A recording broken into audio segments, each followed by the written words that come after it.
그 다음에 이제 품종에서 한번 알아보겠는데요. 우리 요 모안 지역에 이모작이 상대적으로 좀 많죠. 이모작. 마늘 양파 하고 나서 벼가 거의 대부분 들어가지 않습니까? 예. 혹시 품종이 뭘로 들어갈까요? 이모작에. 신동진? 일미? 조명 1호요. 예. 그래서 원래 저희들이 요 조명 1호 전남 3호는 일단 전체적으로 수량이 이모작으로 하면은 과거에 웅강벼만큼 수량이 나오기 때문에 얘는 조기 재배보다는 이모작용으로 정말 좋은 품종이거든요. 근데 이제 하다 보면은 도복이 된다고 쓰러진다고 하는 말을 많이 하거든요.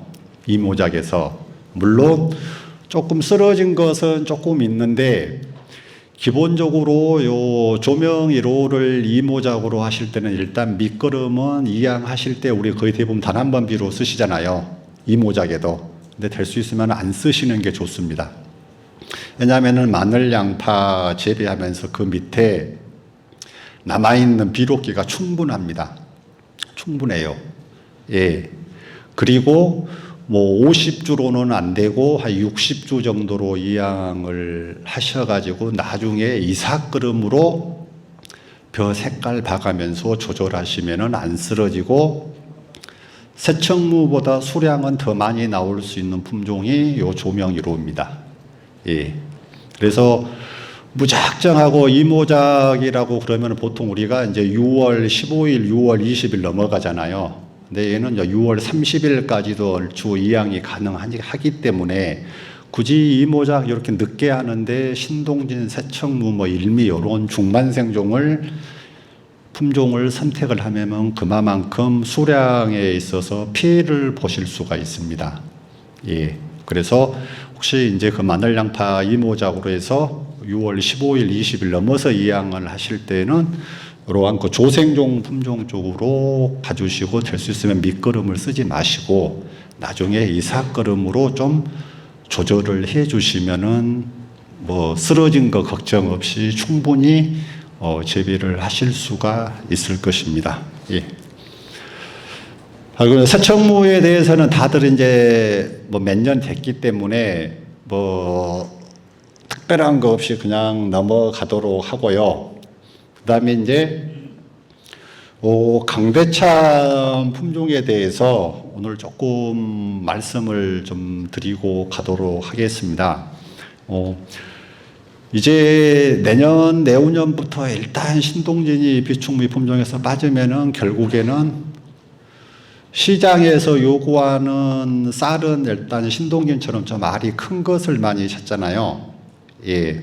그게 이제 기존에 물론 신동진이 밥맛이 좋아서 그럴 수도 있지만은 거의 대부분 수도권에서 찾는 쌀들은 똑같이 새청무 20kg 한 가마니 하고 그다음에 신동진 강대찬처럼 쌀이 큰 거 20kg 한 가마니 하고 똑같이 밥을 지었을 때 어떤 게 더 밥이 많이 나올까요?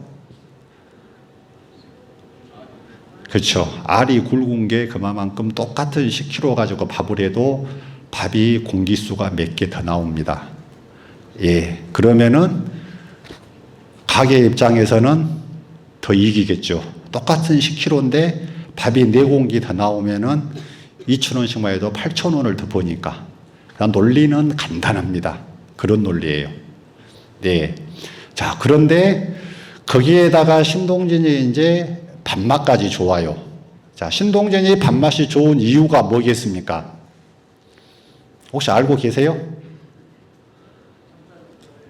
예. 자, 신동진이 밥맛이 좋은 이유. 자, 우리가 예전에 일본 품종 고시깔이나 해남에 있는 히토메볼의 일본 품종들이 밥맛이 좋다고 그러잖아요. 이유가 뭐겠습니까? 그렇죠. 단백질 함량이다, 단백질 함량. 단백질 함량은 뭘로 조절이 됩니까? 비료죠, 비료. 비료로 조절이 됩니다. 그래서 일본 품종들은 무조건 비료 많이 주면 쓰러지는 걸 알기 때문에 비료를 맘 놓고 많이 못 씁니다. 그래서 해남 그 옥천의 한눈에 반한 쌀 히토메 모래는 질소량으로 해서 한 7kg, 5kg 가지고 농사를 짓습니다. 그러면 우리 요 간척지 15kg, 20kg에 비하면은 3분의 1, 4분의 1 비료 가지고 농사를 짓습니다.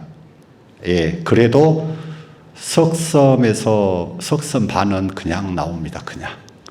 그래도 쓰러져요. 자, 신동진도 마찬가지입니다. 신동진도 비료 조금 많이 주면 쓰러집니까? 안 쓰러집니까? 쓰러지죠. 그래서 그걸 알기 때문에 일단 신동진처럼 큰 쌀을 찾고 소비가 있기 때문에 우리가 재배를 해서 그러면은 안 쓰러지게 재배를 하지 않습니까? 그래서 겁나서 비료를 알아서 줄입니다. 예. 그래도 바람 불거나 그러면 쓰러지죠. 네. 그래서 신동진이 쌀 단백질 함량이 딱 조절이 됩니다. 일본 품종처럼. 그래서 밥이 맛있는 거예요. 예. 자, 근데 우리가 요 품종은 비료를 조금 써도 안 쓰러진다. 자, 그러면은 뭘 많이 뽑아내려고 그럽니까? 예, 가만히 수를 많이 뽑아내려고 그러죠. 본전 뽑아야 되니까. 그러다 보면 비료를 많이 쓰게 돼 있습니다. 자, 그러다 보면은 당연히 쌀 단백질 함량이 좀 높아가면서 밥맛이 이제 조금 떨어질 수 있습니다. 그렇게 많이는 안 떨어지는데 비료 적게 준 쌀하고는 확실히 차이가 있습니다. 근데 이것도 무조건 뭐 비료를 줄인다고 그래서 뭐 밥맛이 좋아진 건 아닙니다. 결국에는 자, 모래 땅에서 생산하는 쌀 맛있습니까? 맛없잖아요. 예. 그래서 어르신들께서 맛있는 쌀은 좀 진흙 땅, 좀 말 그대로 땅심 좋은 논에서 나온 쌀이 맛있는 건 다 알고 계십니다. 예, 그거 똑같아요. 예, 그래서 무작정하고 비료를 적게 준다고 해서 뭐 밥맛이 좋은 것은 아닙니다. 물론 많이 준 것보다는 좋은데요. 자, 그런데 그래서 이제 요 신동진이 일단은 이제 빠진다면은 저희들 입장에서는 대책이 이제 강대찬이 어차피 신동진하고 거의 똑같이 생겼기 때문에 일단은 올해 이제 지금 6개 시군이 먼저 지금 비축미로 지금 일단 선정을 했거든요. 근데 작년에 저희들이 종자를 조금 각 지역별로 다 해서 좀 한 1000헥타 이상 작년에 저희 도내에 한 4000헥타 정도 재배가 됐는데 이제 연말에 지금까지 해서 개인적으로 쌀로 유통하시는 분들 아니면 집에서 좀 밥을 해 드셔본들 반응들을 딱 들어보면은 반절반절입니다. 예. 한 반절 정도는 밥이 괜찮다, 맛있다. 또 반절 정도는 요건 밥도 아니다. 예, 이게 딱 두 가지입니다. 두 가지. 예. 그래서 그게 왜 그러는가는 제가 좀 뒤쪽에서 좀 말씀을 드리고요. 자, 그래서 일단 이제 신동진이 일단 빠져나간다면은 결국에는 이제 우리 전남도는 일단 강대찬으로 일단 가야 되는데 결국에 요 강대찬은 일단 신동진하고 다른 것들은 다 똑같고 일단 이삭 패는 것은 한 신동진보다 4일 정도 늦습니다. 4일 정도 늦어요. 거의 새천무하고 거의 비슷합니다. 예. 그래서 신동진은 조금 중생종 성격에 가깝기 때문에 뭐 6월 20일 넘어서 이모작해도 큰 문제 없는데 강대찬은 6월 20일 넘어서 이모작 이양을 하면은 나중에 9월, 10월 달에 좀 온도가 갑자기 떨어지면은 좀 등수기 잘 안 돼서 소량에 많이 좀 피해를 볼 수 있습니다. 네, 그래서 강대찬은 될 수 있으면은 6월 15일 이전에 좀 이양을 해 주시는 것이 좋습니다. 그리고 나머지는 신동진하고 거의 비슷합니다. 거의 비슷한데 일단 여기에서 신동진의 가장 큰 단점이 일단 쓰러진 거잖아요. 또 신동진벼의 특징 문제가 수바라잖아요, 수바라. 예. 그래서 신동진이 한 수바라가 60% 정도 된다면은 강대찬은 한 18% 정도 되니까 뭐 수바라는 뭐 거의 안 난다고 생각을 하시면 되고, 만일에 이제 수바라가 잘 날 조건이 가을에 좀 비가 오거나 온도가 올라간다면은 뭐 이삭 하나에 뭐 수바라 한두 개는 나올 수 있습니다. 강대찬도. 예.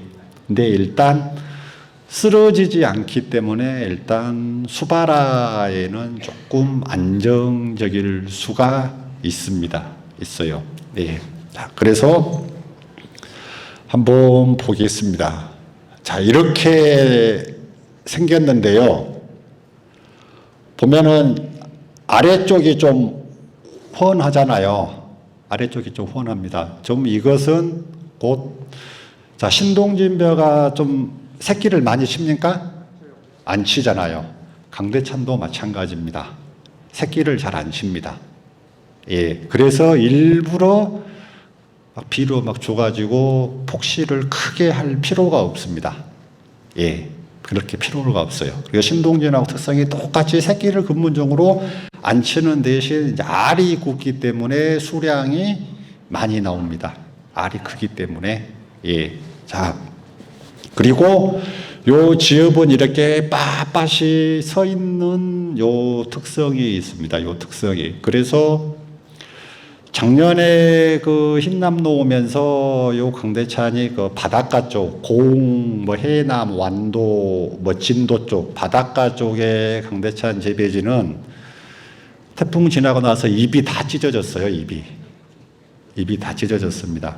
왜냐하면은 이 바람이 불면은 보통 벼 잎이 좀 이렇게 바람에 따라서 좀 이렇게 좀 움직이고 그래야 되잖아요. 근데 강대찬은 빳빳이 버티고 있다 보니까 바람 그대로 맞아가지고 장엽이 많이 찢어진 그런 것이 나왔습니다. 그만큼 일단 요 장엽까지 일자로 좀 빳빳이 서 있는 게 원래 강대찬의 특징입니다. 네. 비료를 조금 줘도 이런 특성이 있습니다. 근데 일반 우리 세척무나 세일미나 신동진은 비료 좀 많이 주면은 잎이 좀 처지잖아요. 좀 처집니다.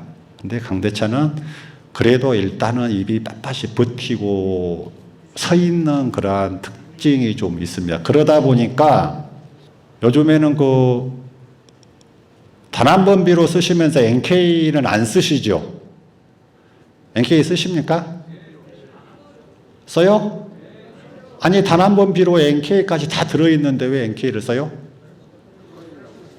예? 양분이 떨어지죠? 예, 양분이 떨어진 게 제가 초반에 말씀드렸잖아요. 지력이 딸리니까 양분이 결국에는 떨어진 거거든요.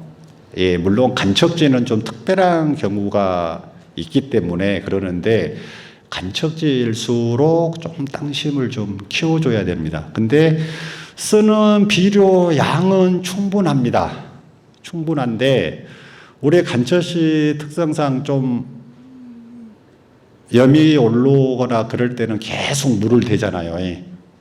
물 대고 또 환수하고 그러한 방법이 현재로서는 간척지에서는 그나마 좀 염해를 줄일 수 있는 방법이잖아요. 그런데 땅심이 좋은 거하고 안 좋은 거하고 차이는 다른 거 없습니다. 내가 요즘에 단 한 번 비료 딱 쓰면서 이양하면서 그냥 비료 전체적으로 한마디에 2포 딱 들어갔다. 그러면은 끝이에요. 원래 그 비료 특성상 끝인데 요 비료가 천천히 녹아 나오면은 요 비료 녹아 나온 게 어디에가 달라붙을까요? 벼 뿌리에 달라붙을까요? 아니면 흙에 달라붙을까요? 비료가. 예? 흙에가 달라붙겠죠. 아니면 흙에 달라붙어 있는 비료를 벼 뿌리가 이제 빨아먹잖아요. 필요할 때. 근데 요 비료가 물에 녹아서 흙에 달라붙을 때 어디에 달라붙냐면은 유기물, 논에 있는 우리 유기물이 많은 논, 적은 논 그러잖아요. 그래서 땅심이 좋다, 안 좋다. 그래서 유기물이 좀 땅 관리가 잘 돼서 유기물이 좀 충분한 논은 비료가 천천히 녹아나더라도 이 비료 전부 녹아난 비료 전체가 다 흙에 달라붙어 있습니다. 그래서 특히 간척지에서 물을 댔다 빼더라도 물에 떠다니는 비료는 없습니다. 흙에 다 달라붙어 있으니까 맹물만 빠져나가요. 그래서 내가 쓴 비료를 배가 다 빨아먹어요. 근데 땅심이 좀 안 좋아가지고 유기물이 좀 적은 논들, 비료는 나오는데 비료가 달라붙을 유기물이 없잖아요. 그러면 물에 떠다니다가 꼬랑으로 그냥 물에 물 뺄 때 같이 다 비료도 같이 나가버립니다. 그러다 보니까 비료기가 빨리 떨어지죠. 예. 그래서 땅심을 좀 키워주시고 유기물을 좀 높여주시라고 한 이유가 결국에는 요 내가 쓴 비료가 100% 다 벼가 빨아먹게 해주는 방법이 바로 그 유기물이기 때문에 그렇습니다. 그래서 유기물이 적은 논, 모래땅이나 이런 데는 비료를 쏟아 부어도 그냥 뭐 2, 3일에 한 번씩 물 걸러대 버리면은 그 물에 다 비료는 다 빠져나가죠. 그러다 보니까 상시적으로 벼가 노란히 그냥 그대로 있는 겁니다. 네. 자, 그래서 나중에 NK를 쓰시더라도 결국에는 이게 이중으로 비료가 들어가는 거거든요. 이중으로. 예. 자, 그래서 요런 데는 내 논은 조금 땅심이 좀 딸린다. 그러면은 어쩔 수 없이 나중에 NK를 쓰셔야 된다면은 처음에 밑거름을 조금 줄이시는 것도 조금 전략하는 방법입니다. 어차피 이양해가지고 한 달 동안 새끼 칠 때까지만 비료만 좀 있으면 되거든요. 그 다음에 논 말리고 이제 NK 들어갈 때 조금만 해주시면은 충분합니다. 그래서 너무 초기에 비료를 너무 많이 쓰는 것도 어떻게 보면은 그냥 헛비료를 많이 좀 쓴다고 생각을 하시면 되겠습니다. 예. 자, 그래서 일단 대는 이렇게 통통하게 생겼죠. 이렇게 생겼는데 이제 요 강대찬이나 신동진이나 재배해 보신 분들이 요 대가 세척물처럼 이렇게 좀 가늘게 되면은 일단 조금 문제가 있는 겁니다. 예, 뭔가 좀 많은 거예요. 예, 그래서 요것은 조금 조절을 해 주시면은 되겠고요. 그리고 이제 한 가지 또 방법, 그 특징은 강대 파종을 해가지고 요 초기에 요 뽑아 올리는 게 좀 굉장히 빠릅니다. 예, 파종해서 싹 틔워서 하우스나 이렇게 마당이나 이런 데 깔아 놨었을 때 이제 부직포를 씌우거나 아니면은 그냥 야외에 차광망을 씌워 놓거나 그랬었을 때 혹시 비가 오고 난 다음 날 해가 딱 뜨면은 하루 사이에 보통 뭐 손가락마디 한두 개가 그냥 뽑아 올려 버립니다.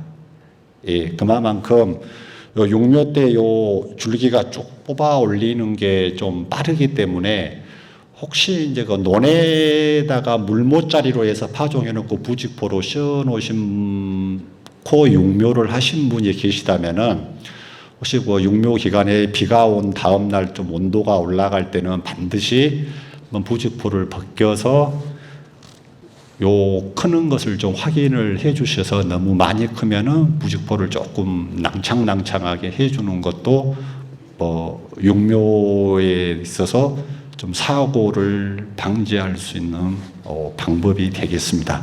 예. 자, 그리고 이제 이거 작년에 저희들이 이제 비료량을 한번 해봤는데요. 여기 있는 게 이제 진흥청에서 만든 그 전라북도 신종진 대체 참동진이고 이게 이제 강대찬입니다. 그래서 제가 일부러 좀 안개 낀 날 좀 이슬바지 많이 한 날 좀 사진을 찍었습니다. 그래서 참동진 같은 경우는 벌써 요 질소 우리 9kg에서 표준 재배에서도 얼추 좀 이슬바지를 하고 12kg대 질소로 한 15kg대까지 하다 보면은 요렇게 이슬바지가 이렇게 좀 많이 합니다. 그래서 참동진 같은 경우에는 참동진, 신동진, 강대찬 세 개가 다 알이 크고 거의 생김새도 똑같이 생겼습니다. 근데 세 개 놓고 보면은 참동진이 키가 가장 크고 그 다음에 강대찬, 그 다음에 신동진 키가 이렇게 순서적으로 되거든요. 예, 딱 보면은. 그런데 이 참동진이 신동진보다 요 지엽도 더 커지면서 폭이 넓어져 가지고 확실히 좀 이슬바지는 신동진보다 좀 더 많이 하는 것 같습니다. 많이 하는 것 같아요. 그리고 자, 출수기 같은 경우에는 전체적으로 이제 우리가 5월 20일부터 6월 20일까지 심어 본다면은 출수기는 거의 대부분 이렇게 정도 차이가 나는데 참동진도 마찬가지로 강대찬이 신동진하고는 무조건 4일 차이, 4일 넣는데 참동진은 때에 따라서는 신동진보다 조금 빠르게 출수를 하는 경우도 있습니다. 예, 그리고 전체적으로 수량은 이 정도로 나오는데, 자, 6월 10일, 20일 정도 되면은 상대적으로 좀 수량이 참 강대찬 같은 경우는 조금 떨어지는 그러한 좀 특징이 있습니다. 그래서 강대찬은 최대한 한 6월 15일 이전에 이양을 좀 해주시면은 큰 문제가 없을 것 같습니다. 예. 그리고 나머지 특징들은 이제 질소 비료 쓰는 양에 따라서 전체적으로 수량만 넣고 보면은 9kg하고 12kg하고 15kg 정도 되는데, 물론 비료를 많이 쓰면은 수량은 올라가게 돼 있습니다. 수량은 올라가게 돼 있는데 전체적으로 밥맛이 떨어져요. 밥맛이 안 좋아집니다. 네. 그래서 특히 이제 다른 품종들은 조금 비료를 많이 써도 밥맛이 그렇게 크게 차이가 안 나는데, 강대찬 같은 경우에는 비료를 좀 많이 쓰면은 기본적으로 혹시 올해 그 강대찬 재배하셔가지고 쌀로 혹시 쪄 보신 분 계실까요? 쌀로. 없으십니까? 예. 쌀 색깔이 어떻든가요? 약간 노랗든가요? 하얗든가요? 하얘요. 예. 약간 하얀색입니까? 약간 좀 노란색? 예. 그래요. 요 강대찬 쌀은 기본적으로 쌀 색깔이 좀 노란색에 가깝습니다. 노래요. 보통 우리 일반 쌀들은 하얀 백미잖아요. 하얀 백미입니다. 근데 강대찬은 약간 노란색에 가까워요. 약간 노란색을 띱니다. 그래서 모르신 분들은, 어떤 어르신들은 정미소에서 하얗게 될 때까지 더 깎아달라고 그렇게 말씀을 하셨다는데, 깎아도 결국에는 노랗습니다. 근데 하얗게 되는 경우가 있습니다. 강대찬도. 예. 더 좀 비료를 많이 사용해서 쌀의 단백질 함량이 일단 7%가 넘으면은 쌀 색깔이 약간 하얀색으로 바뀝니다. 예. 그래서 깨끗하고 좋아요. 자, 우리가 하얗면서 깨끗한 쌀이 눈이 먼저 갑니까? 약간 노라면서 깨끗한 쌀이 눈이 먼저 갑니까? 그렇죠. 하얗면서 깨끗한 쌀이 먼저 눈이 갑니다. 근데 그런 면에서 강대찬은 약간 좀 노란색을 띠기 때문에 일단 조금 고개를 갸우뚱할 수 있습니다. 예. 그런데 이제 좀 비료를 많이 써서 단백질 함량이 7%가 넘으면은 쌀이 하얀색으로 바뀝니다. 그러면서 밥이 이제 날라다녀. 푸석푸석하니 밥이 별로 맛이 없습니다. 없어요. 그래서 일단 강대차는 쌀로 지었을 때 색깔만 봐서도 얘는 좀 비료를 많이 썼구나 적게 썼구나 바로 알 수가 있습니다. 그래서 올해 분명히 좀 맛 괜찮게 해서 먹을 수 있는 사람들은 약간 노란색 강대찬, 그리고 이건 밥도 먹을 수 없다 한 사람들은 하얀색 강대찬. 예. 이렇게 해서 품종이 이렇게 좀 비료량에 따라서 쌀 색깔이 이렇게 변하는 품종이 거의 없거든요. 거의 없습니다. 근데 강대차는 좀 그러한 특징이 좀 있습니다. 그래서 일반 비료 가지고 농사를 짓는 게 아니고 양분으로, 영양분으로 농사를 지어야지만이 정상적으로 좀 좋은 품질의 강대찬을 생산할 수 있습니다.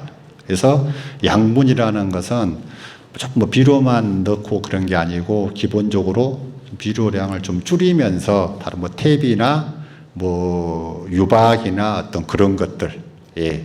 그래서 적은 양의 비료가 끝까지 좀 쭉 비료기가 안 떨어지고 끝까지 조금이라도 쭉 가주는 게 강대찬에 가장 적당합니다. 그래서 일반 재배보다는 유기 재배에 오히려 더 맞을 수가 있습니다.